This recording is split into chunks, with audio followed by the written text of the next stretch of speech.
New alarm bells ringing tonight on the coronavirus outbreak in this country. Doctors say the virus is spread through droplets when someone coughs or sneezes. And I think the business community, it's in their interest that people actually stay home and stop the spread. For a business that can allow more employees to telecommute, we want you to do that.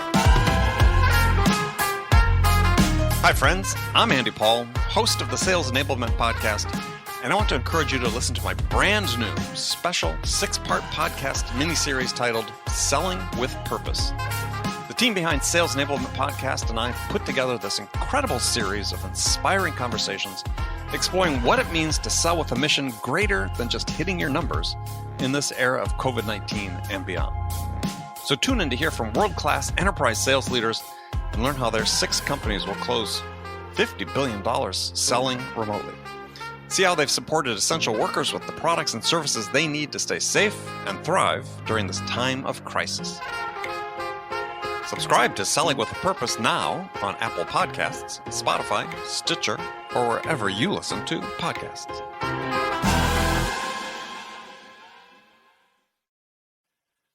Guided Selling from RingDNA makes your entire sales team more effective by revealing exactly what reps should do and when to do it. Guided Selling works by transforming sales data into a curated list of prioritized sales actions. So when reps start their day, they'll never again wonder which prospects and accounts or hot inbound leads to reach out to next. Guided Selling even shifts reps' priority in response to real-time buying signals. Finally, even new reps can sell like seasoned ones. Let RingDNA be your guide to success. Learn more at ringdna.com/guided selling. That's ringdna.com/guided selling. What is that core knowledge set, core skill set that enables you to have those conversations, besides the confidence to have them? Because that is intimidating when you're new to meet with the CEO of a big company. It doesn't have to be overly complicated. So a diamond standard for me that I try to uphold is know the customer experience, because I'm ultimately B2B to C. That's the solution I'm selling. So, this is going to be different if you are B2B, but it was more important that I was coming from a place that I know how to fix your problem because I'm the one receiving the problem.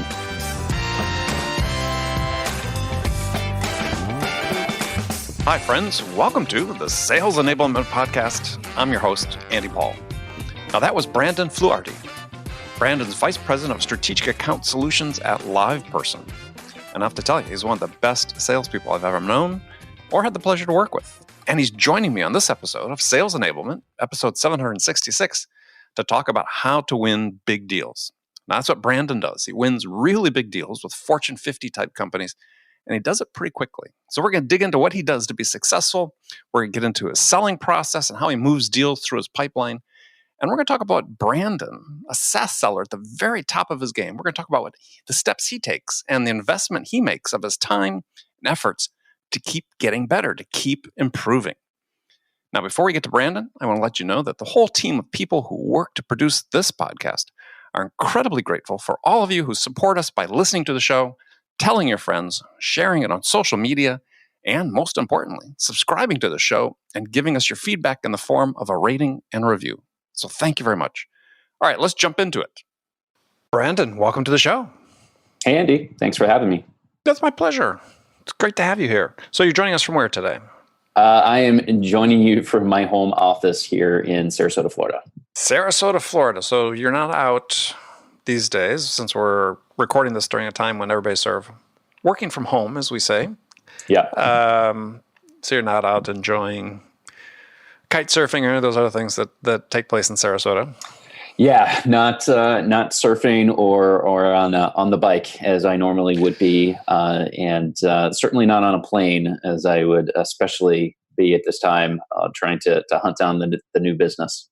Yeah. I'm on a plane quite a bit as well too, and that's been an adjustment. There's been several adjustments, right, in this period. One Absolutely. Is obviously you and I share some of these adjustments. One is we're not out bicycling; we're bicycling inside. Mm-hmm. 2 is we're not able to watch Liverpool play football. That's right.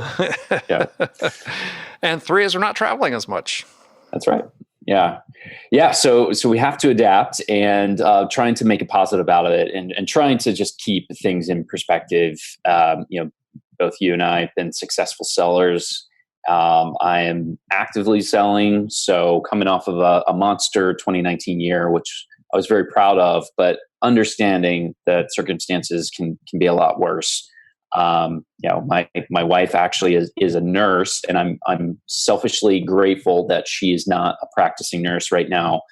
She graduated nursing school in New York City, where we met, and we're just extremely grateful that she's not in that environment right now. But I could only imagine what healthcare workers are going through right now, or if you've been furloughed as an employee. So certainly there are folks who are being hit very hard. So trying to keep things in perspective, be grateful, try to remind myself, write down what I'm grateful of, and try to use this time to kind of get back to some of the basics. And I've been writing as much as I can each morning, getting to some healthy habits like meditating and getting on the indoor bike trainer and trying to get a good workout in.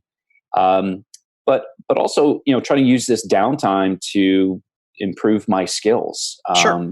Where there were gaps, can I take time and learn, some new skills? What are some certifications that I can take on and learn a little bit more about my industry, which revolves around artificial intelligence. Let's explore something. So you use the term. I mean, here you're a seller, SaaS world, at the top of your game. You and I know each other from before this call. Monster year.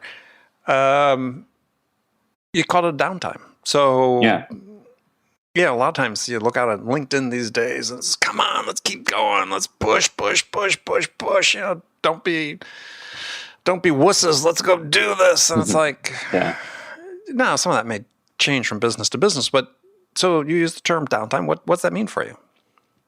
Yeah. So it's just sort of reevaluating, kind of coming down to the foundation and realizing that no one knows what's going to happen this year. Knowing that everything has changed and the whole world is going through this. So a lot of, I pursue strategic accounts. So, Fortune 10 level businesses who are going to get hit hard in Q2 and Q3.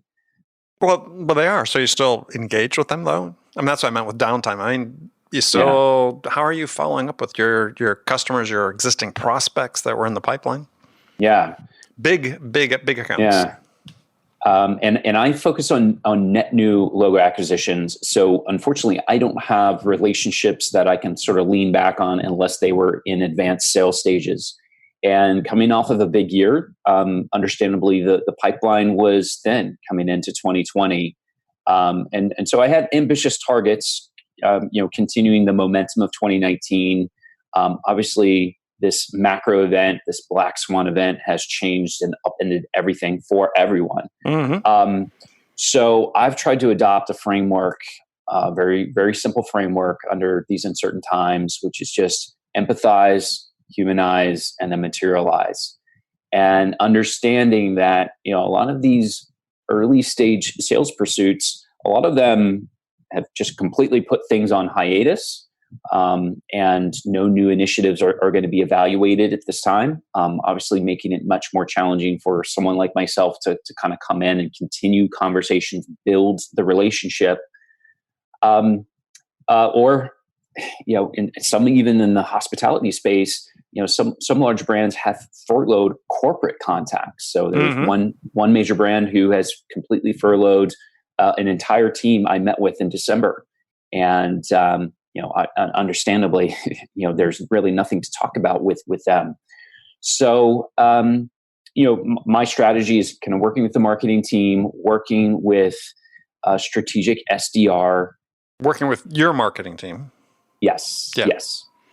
Yes. And how can we strike the right tone? And again, it's kind of going back to, okay, well, how do we empathize and try to put ourselves in their shoes and understand their situation? How do we humanize the the new climate that we're in, understanding that the whole family is trying to work in a very busy household. It's hair on fire, crisis management type of thing. How can you come in with the right tone? But I think the third element is the important one, is for what would be a new provider, a new vendor for the logos that I'm pursuing, is trying to actually show them in a very succinct way, hey, we've actually done some work. We've done some homework. I've done a gap analysis, and very clearly and quickly, here's where we can provide immediate relief. So those have actually proven to be, again, this isn't an approach that you can just spray and pray and put out there to everyone. You've got to be selective, which I already am with strategic account pursuits, but not giving up either, right? No, but it sounds like what you're doing is dialing back the ask, right? Here's something we know that provides immediate relief for a solution you may have that may or not be caused by what the situation we're in. Right. But irrespective of that, it makes sense to really consider. Yeah, absolutely. And I mean, this event has luckily benefited a company like ours. We've seen 90% boost in the messages coming onto our platform. So we're a conversational platform, and we help brands, kind of shift those conversations between their consumers from voice calls and email and some of these old legacy channels, even web chat, and move that into more inherent natural behavior of consumers, which is just messaging. Mm-hmm. And so we've seen a huge spike. Obviously, that's our current client base, but how do we take some of those learnings over to net new prospects who may not even really have a complete understanding of what we do at our company? So that's the approach, and it has accelerated this crisis. It has accelerated what we knew was going to be the new normal, anyways. And I know that is a cliche tagline right now, the new normal. But we were talking about a new normal before this crisis hit. This has just accelerated that, which is when you look at long hold times. We're hearing like day-long hold times. For people calling customer service and so on, and we'll get into how you guys serve that. But those are every financial institution website or travel website, any place you go, that message is right at the top of the page. Right. Be prepared. Yeah. All right. Well, let's get back and talk about you a little bit, because we want to tell people. So, okay, here's somebody, you're at the top of your game in the SaaS business, selling to mega accounts, but you start off trying to be a pro soccer player. I know we share this passion for soccer, but so what was that about? Yeah, so I got into soccer. I mean, I've been playing my whole life, but really seriously got into soccer in my teenage years, and throughout high school. Playing in youth leagues, and it was a passion and a sole focus of mine throughout my teenage years, and had the opportunity to then go on and play in college, and then have the opportunity early on to actually go train in Europe as essentially a trainee with a professional soccer club in Romania. And Romania? Yeah, off the beaten path for sure. Yeah, so how'd you get hooked up with somebody in Romania? So between my freshman and sophomore years in college, I went to a training camp that a group here in the States put together for youth players and serious players, and we trained with the professional clubs in Romania. And I was sort of scouted and identified early on and invited to come and train. I didn't want to sign any contracts because I didn't want to lose my college eligibility. But I was essentially, brought on with a first division professional club and trained with them as if I was one of their players, and got to participate in friendlies and matches and things like that, with the goal of signing a contract, because as you are well aware of soccer and world football, that if you don't start your career as a teenager and starting your professional career at 16, 17, you're sort of behind the curve. And that was the case for me, kind of going over there at 19, 20. I was behind the curve as an American. So I went in full force. Like that was my committed focus, with the intent of becoming a professional soccer player. Unfortunately ran into some injury issues and had to kind of reevaluate my future. So again, luckily I didn't sign any professional agreements, so I could maintain my college eligibility. Ended up recouping and recovering from that injury, and went back to school and finished up in New York, and that's what took me to New York City ultimately as a young adult, and wasn't intentionally looking to get into sales, but my first career move was parlaying my expertise in soccer, and I started with a soccer training startup, an education startup in Long Island, and our focus was creating a system of training youth players, particularly 5 to 12-year-olds, using the expertise of American-based players who'd played collegiately or professionally. And we kind of created this unique system that we were hoping to take elsewhere. But ultimately the company was sold. But I went into it with just the pursuit of, hey, I love soccer. I'm not going to be a professional player, but the best next thing is to be a trainer or a coach and help the youth. But I kind of cut my entrepreneurial teeth and sales teeth there. And really was the blossoming of my sales career. Yeah. Well, I'll start somewhere, right? So exactly. Yeah. So what was the first professional sales job? Yeah. So really from there with that organization, I sold, personalized training packages, and again, kind of cut my teeth. The company, the startup, was eventually sold to a larger organization. From there, I moved from Long Island, working in Long Island to moving and working in the city in Manhattan. And that was really, a core sales job. So you'll see another passion of mine is music and DJing. So I worked with another startup that was focused on DJ education as well as concierge music marketing programs, Scratch Music out of New York. And it was selling into major brands like Gucci, Crunch Fitness, Beaches and Sandals Resorts, and what we Royal Caribbean Cruise Lines. What we did was we leveraged the power of the DJ to customize music programs for background music and or DJ programs where we could lift revenue in retail spaces or spaces on the cruise ship through really engaging music. And I sold, essentially those services to those major brands. So, Muzak.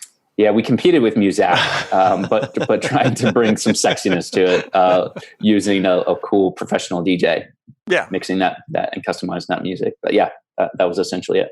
Yeah, at one point we were delivering Muzak type services over satellite networks I sold. So yeah. Yeah. Know that business well.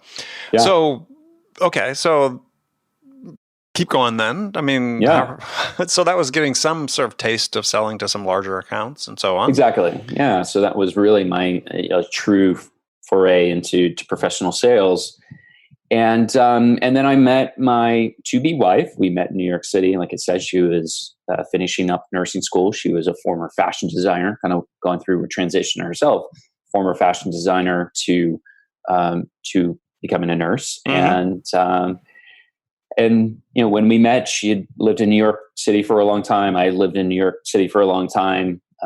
We developed a really serious relationship, and I think we'd figured, hey, enough of New York City. It's a very expensive place to live at the time, and hasn't changed. It hasn't changed, but yeah, our circumstances. I can vouch for that. Yeah, our circumstances have changed a bit, but at the time, it was a place where we were looking to get more serious, settle down a bit, take the next stages in our relationship. So we had the opportunity to move to Sarasota, Florida, where she grew up, and this was back in 2008. And, another black swan event, the financial crisis hit. We had never owned a home. So at that time, it was actually all upside opportunity for someone like me, a couple years into sales at that point. We looked at moving here, honestly, as a temporary thing, but it became permanent with the ability to buy our first home at a great time. And, I really had nothing to lose. So sales was all upside for me. So sort of transitioned from kind of doing the big account stuff to actually SMB sales. And that actually was a great education as well, because then it was more of the grind. It was kind of creating systems, like how could I bring sophistication to SMB sales? What were you selling?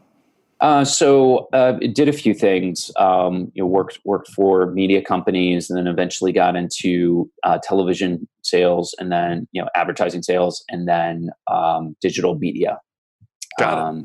Yeah, and then just climbed the ranks, SMB to mid market to eventually enterprise to then strategic accounts over the past 10, 11 years. So, what was the moment in your career where there was sort of this, where it started making sense, right? There's sort of this aha moment, right?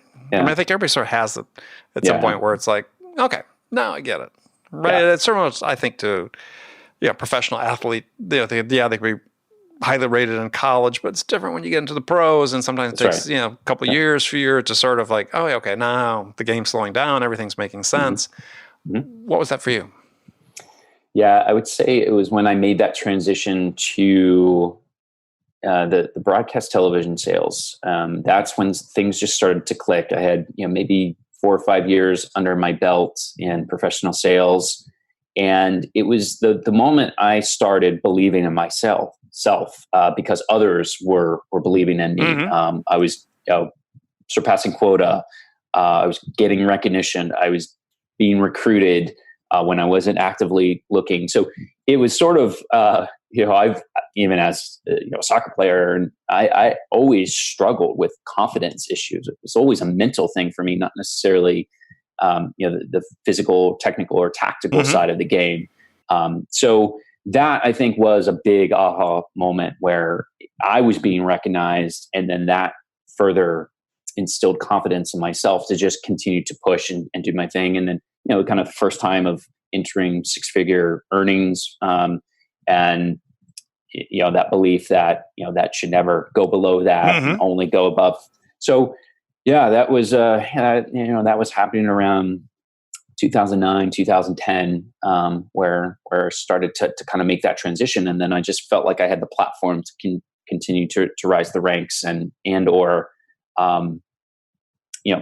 outgrowing smaller companies and moving into larger companies who worked with really large accounts and logos. And that's so you're deliberate in your career path and sort of saying, okay, what I'm doing here is going to set me up because I want to go sell bigger accounts for a bigger company. And you made those transitions, and you're looking at your own development, your own skill set. Were you ready, or said, I'm coming here because I want to learn these things? Yeah. I would like to think that it was purely deliberate. I wouldn't say it was 100% deliberate. I would say it's 80% deliberate and 20%, good timing as well. So kind of fast forward to past couple of years and what landed me ultimately to my current role at LivePerson. Again, I wasn't actively looking to leave the enterprise sales role that I was in. I was with a late stage startup out of San Francisco, and I was recruited. But what I did do was I kept a short list of companies that on one side of companies I would be willing to make that move for, or industries. And LivePerson was on the industry list of artificial intelligence and automation and this new world of conversational commerce. And then it was, I'm a big believer in, I had my list of, hey, here's what I would want from a sales environment, not too big of a company, not too small of a company, all those various factors. And ultimately, though, at the top of that list are the people, the leaders that I'd be working with and for. And that's ultimately what made me make that move. And it's certainly been a great past 2.5 years at LivePerson.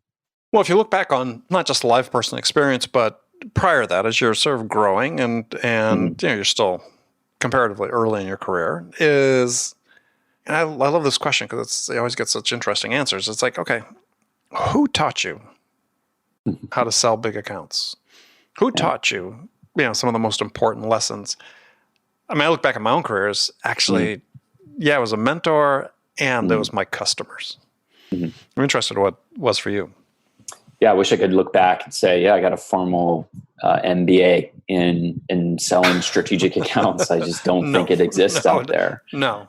So it wouldn't be any good. It wouldn't be any good if it existed anyway. Yeah, so. Right. So I think it's very similar to you. It's you learn by doing.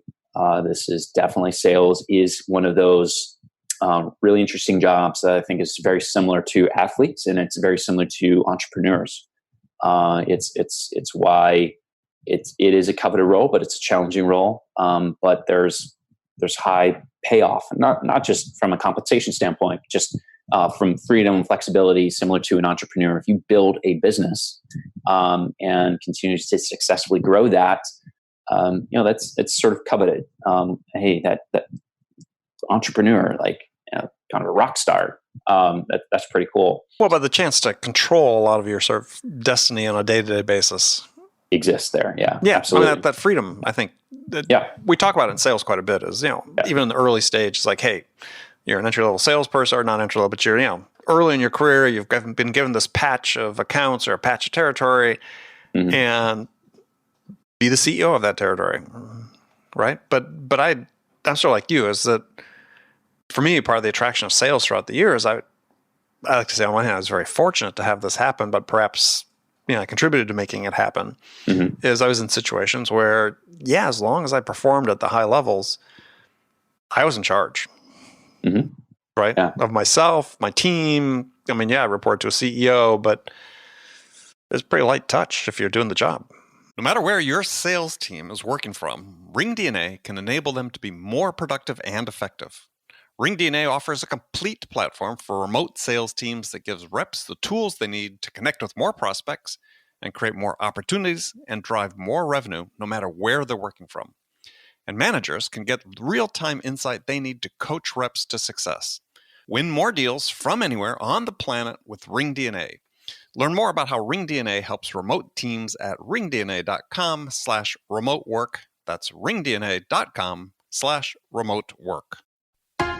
New alarm bells ringing tonight on the coronavirus outbreak in this country. Doctors say the virus is spread through droplets when someone coughs or sneezes. And I think the business community, it's in their interest that people actually stay home and stop the spread. For a business that can allow more employees to telecommute, we want you to do that. Hi, friends. I'm Andy Paul, host of the Sales Enablement Podcast. And I want to encourage you to listen to my brand new special 6-part podcast miniseries titled Selling with Purpose. The team behind Sales Enablement Podcast and I put together this incredible series of inspiring conversations exploring what it means to sell with a mission greater than just hitting your numbers in this era of COVID-19 and beyond. So tune in to hear from world-class enterprise sales leaders and learn how their 6 companies will close $50 billion selling remotely.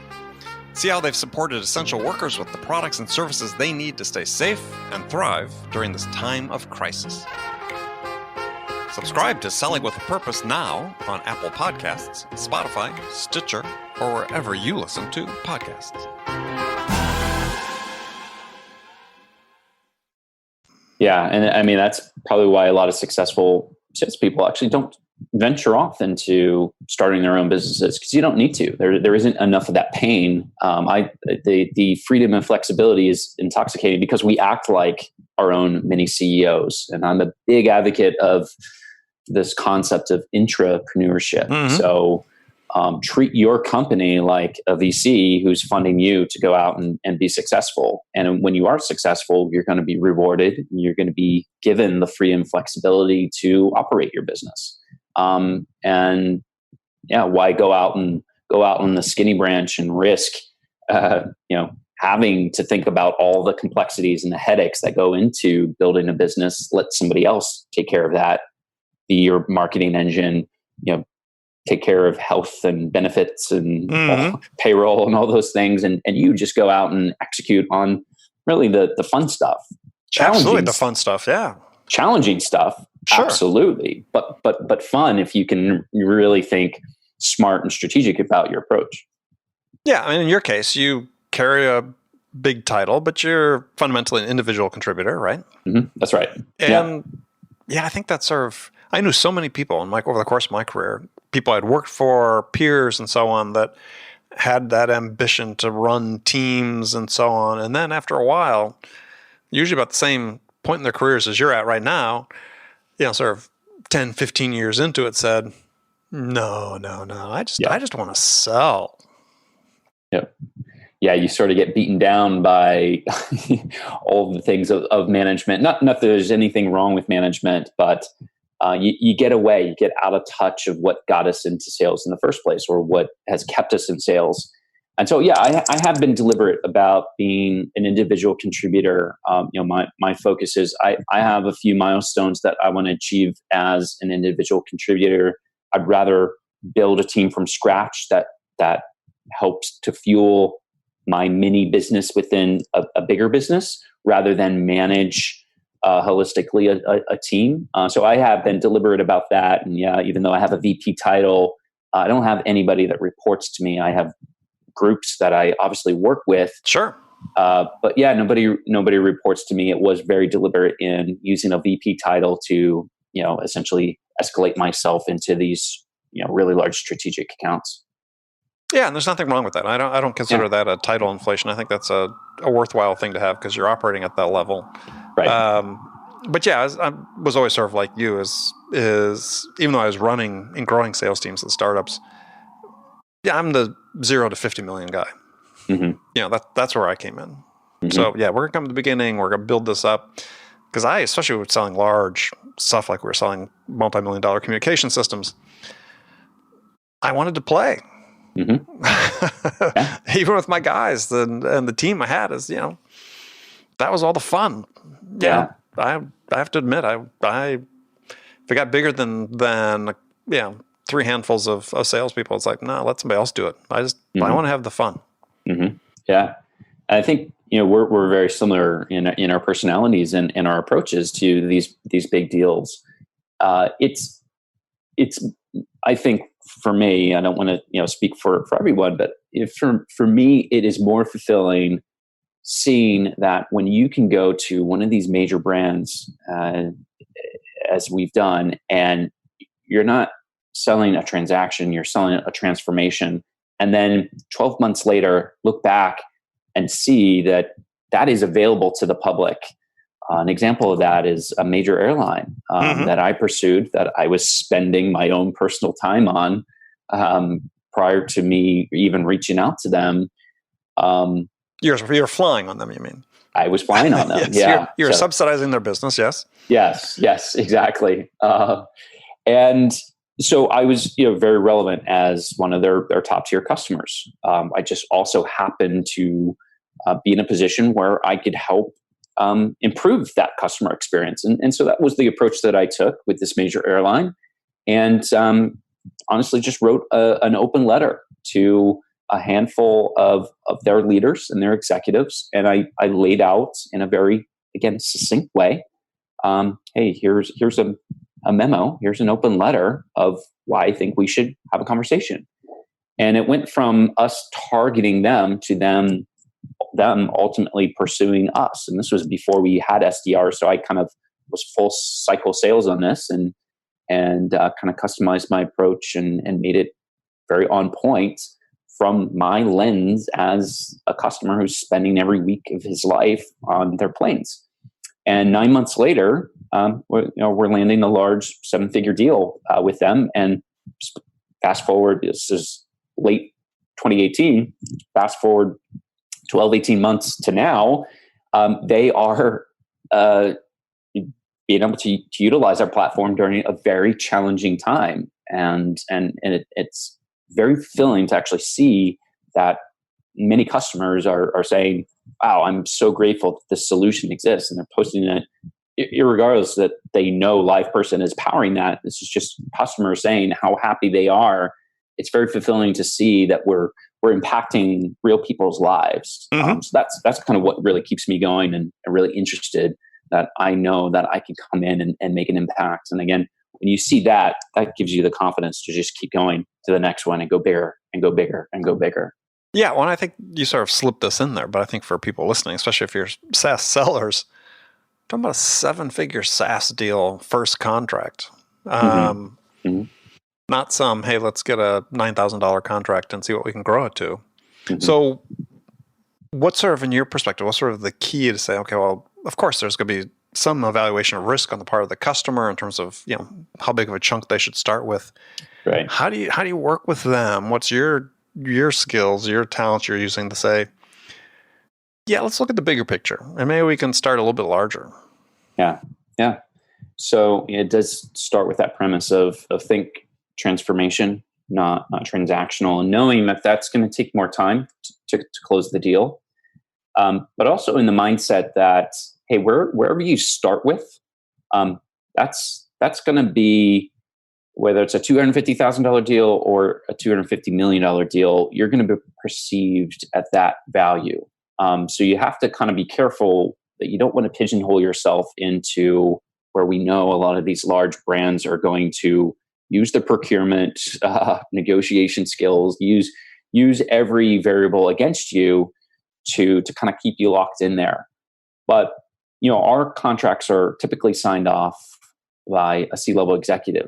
Well, how do you get in front of a C-level executive? If you're responding to an RFP or you're doing an unsolicited bid, you need to show big numbers and you need to show big impact. So that was always a mindset that again, not necessarily learning it from any one specific person, other than just learning as I go along, that those are key elements that if you want to stand out, you have to be bold and you got to start with big numbers. So I think that's like premise number one, is keeping that in the back of your mindset, and then having the confidence to be able to do that. And I think that takes putting yourself, similar to this concept of being an entrepreneur, you have to put yourself in their shoes of who you're targeting.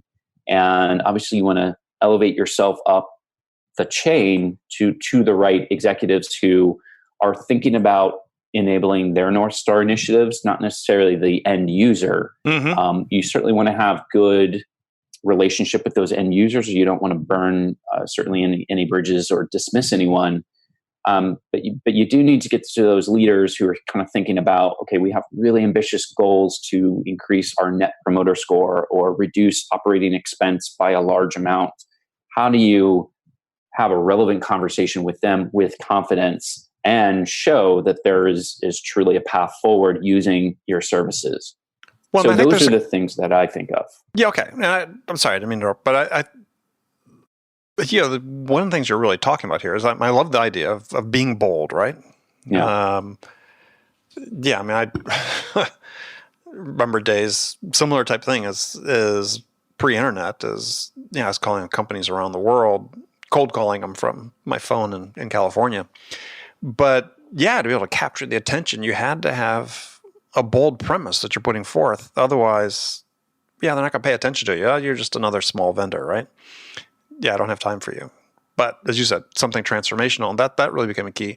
But to have that transformational conversation, though, you have to have a level of business acumen to be able to have that. And this is right. A part that I think sellers really struggle with, right? Yeah. Across the board, especially as people coming up in their career. So for you, what was the key? Is it, I look back on me, I started my career, my dad gave me the recommendation, read the Wall Street Journal every day. Yeah. And I did. It was the first thing I did when I got my first job, is I subscribed to the Wall Street Journal and just read about business. I literally read the physical paper, scan it, but go through the whole thing front to back every day. and read other books and so on. But that was really important. That really helped me learn about business as well as just being curious about it. But what was it for you? I think writing. I think being a good communicator, obviously reading and just being, well or articulate. These are the things that are really important. You don't have to know the ins and outs of your products like a solutions consultant would. I think it's more important to have good business conversations foremost.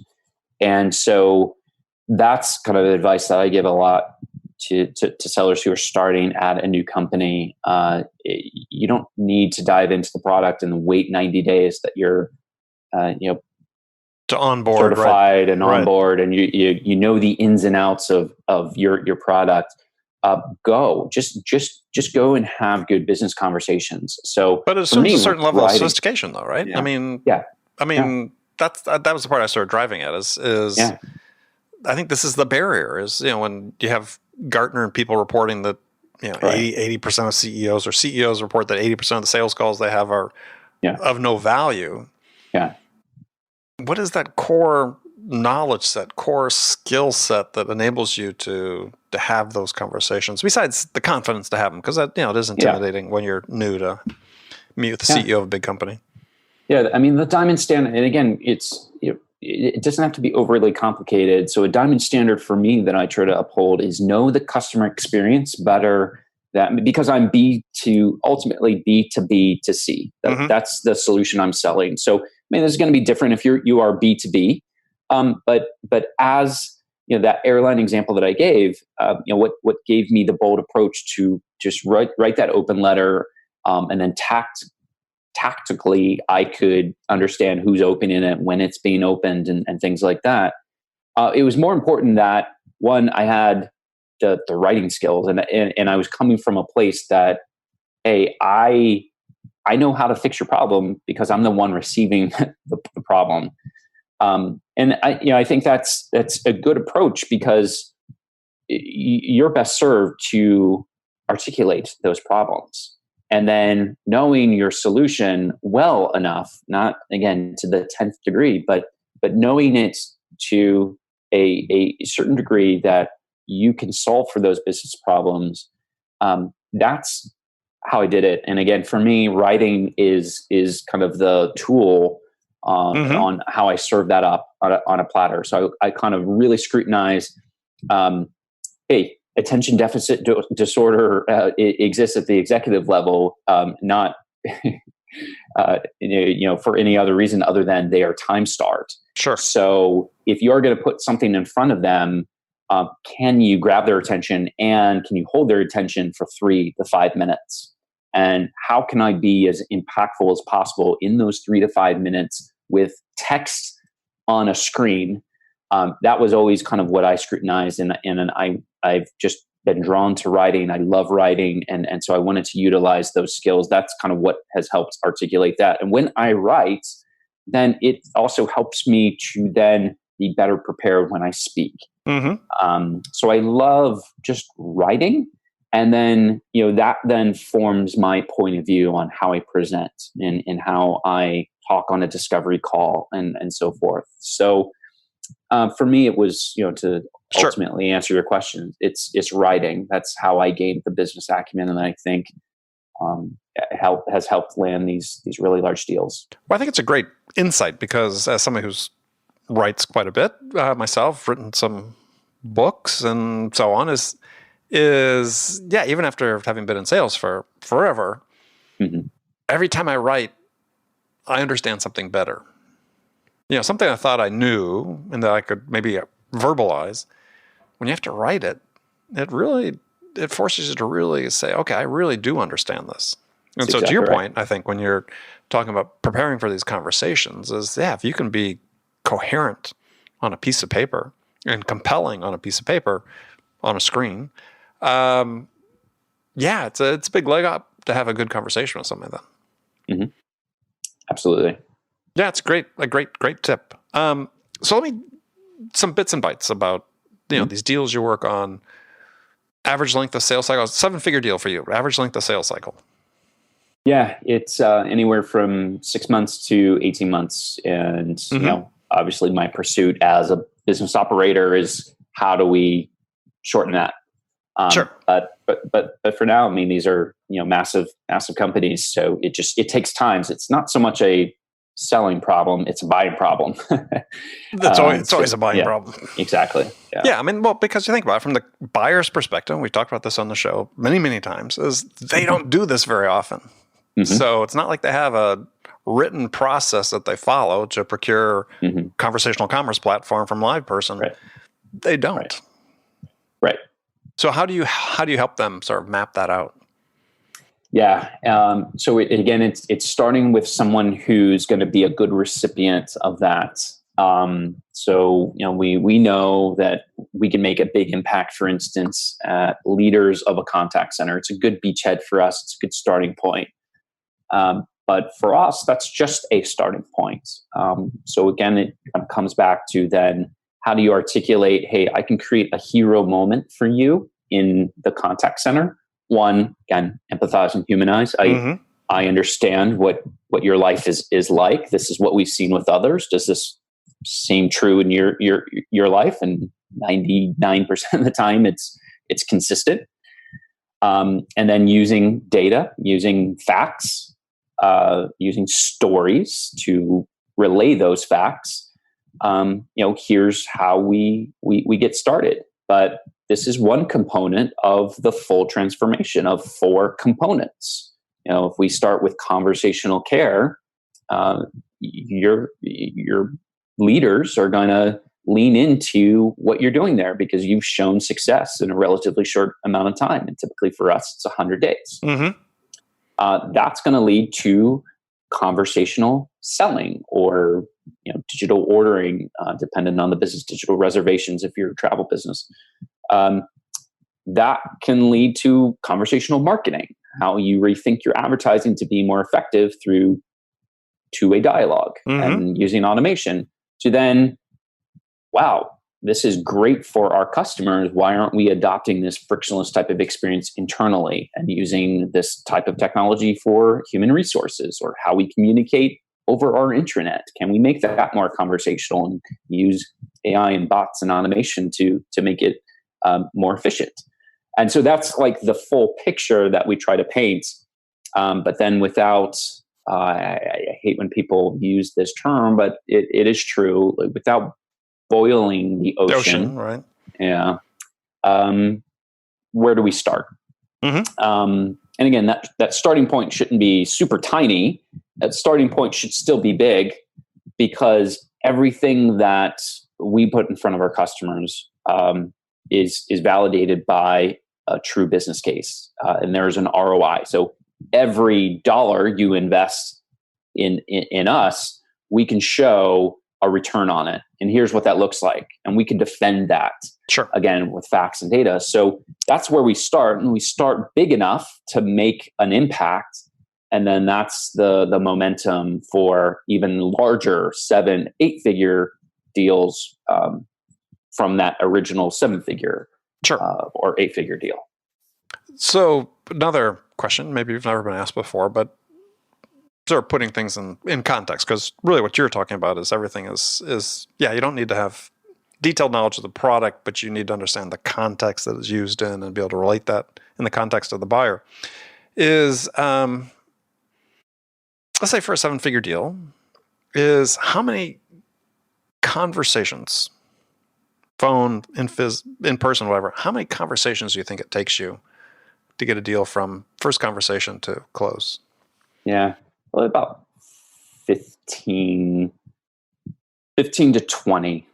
And again, that's probably about 5 or 6 in-person meetings. And the rest web or phone calls, 15 to 20. And again, trying to dial that down even further of how can we be even more efficient. That's my constant quest. And that's kind of the fun stuff. But, some of the deals that I was mentioning, it's about 20 meaningful, not little check-in emails, or I'm not even really counting conversations. Emails. Yep.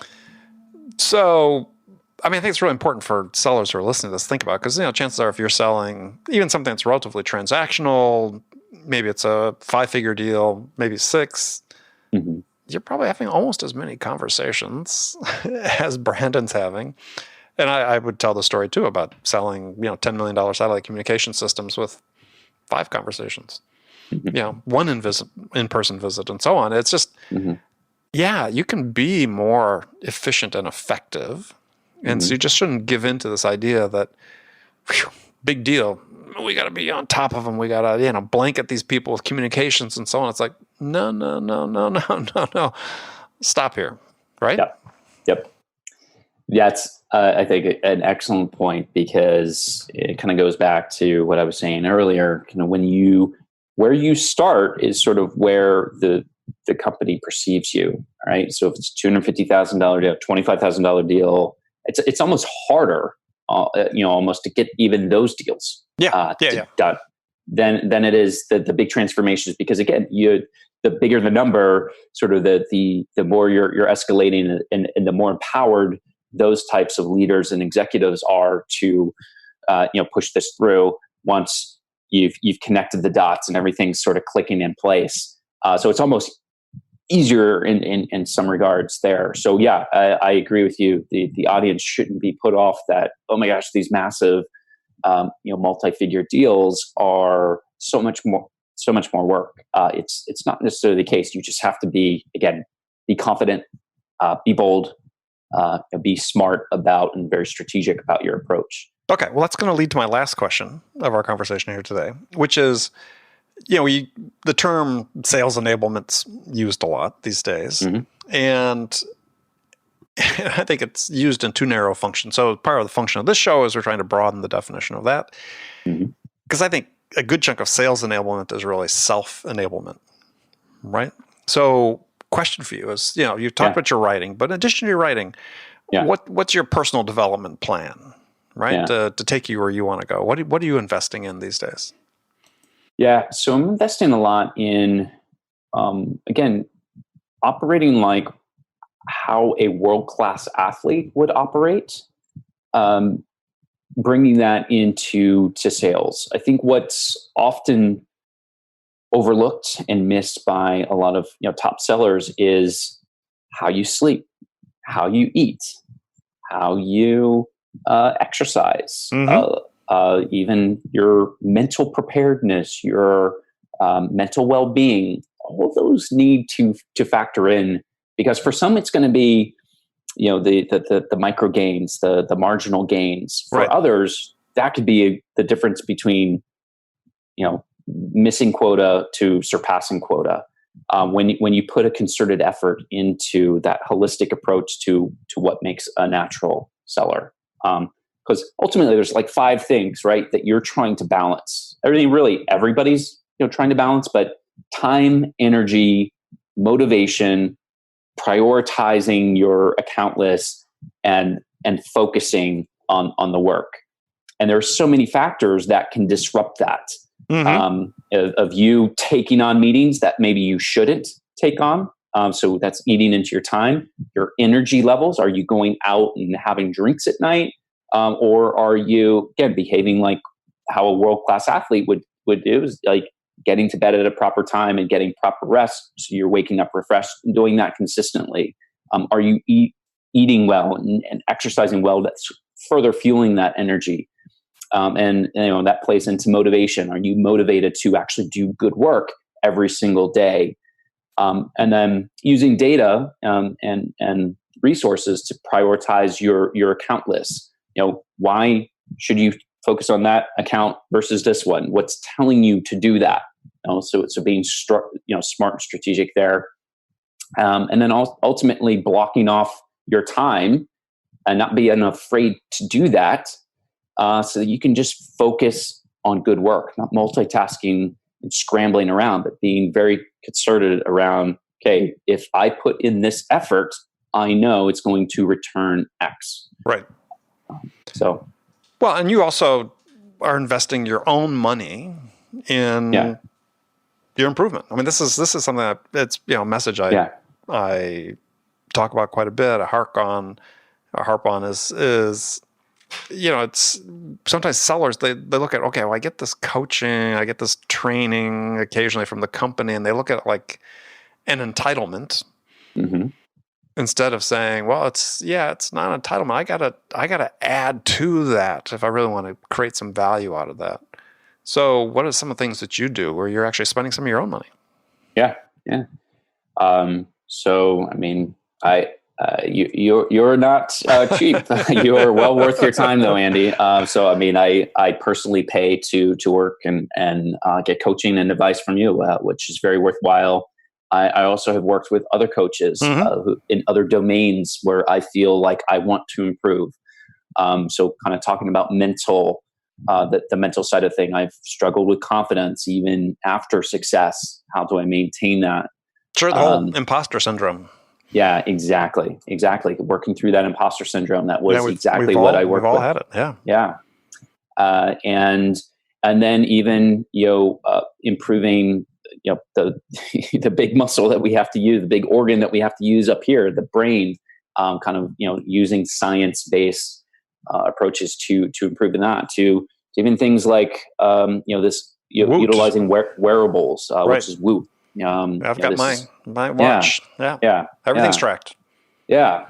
And I know we've had conversations about this, but I think wouldn't it be really neat if as a sales organization, we're operating more like a high-performing professional world-class sports team. Yep. Yeah.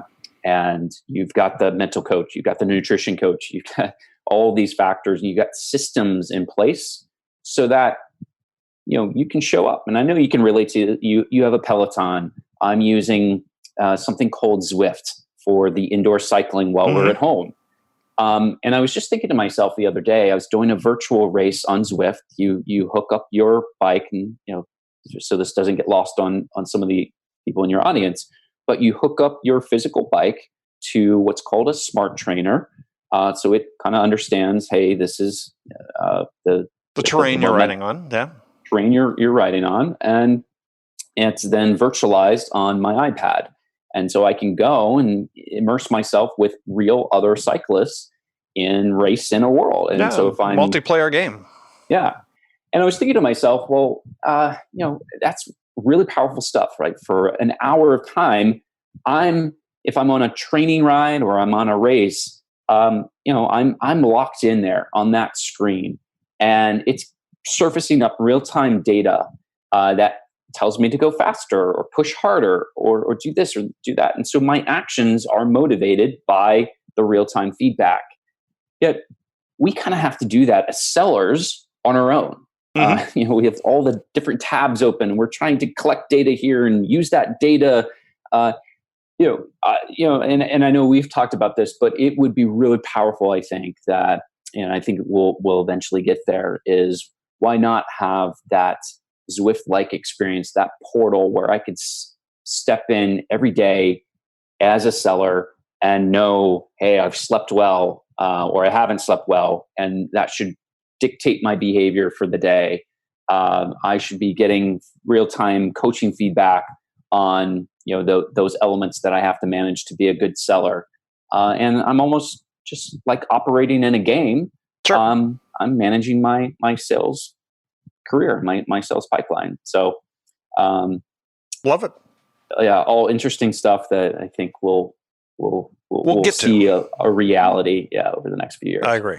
All right, well, Brandon, unfortunately I got to jump, but fantastic. Talk to you as always. So if people want to contact you, how can they find you? Yeah, you can find me on LinkedIn. Again, Brandon, last name is Fluharty, Fluharty. I'm very active on LinkedIn. My Twitter handle is @BrandonTechExec. Two great places to connect with me. Excellent. All right, Brandon, thank you very much. Thanks, Andy. Okay, friends, that's it for this episode. First of all, I want to thank you for taking the time to listen. So grateful for your support of this show. And I want to thank Brandon Fluharty for sharing his story with us today. If you enjoyed this episode, please subscribe to this podcast, Sales Enablement with Andy Paul, on iTunes, Spotify, or wherever you listen to the podcast, and leave us a 5-star rating. You can do that all on your iPhone in less than a minute as soon as this podcast is over. My team and I would really appreciate it. So thank you so much. Until next time, I'm your host, Andy Paul. Good selling, everyone.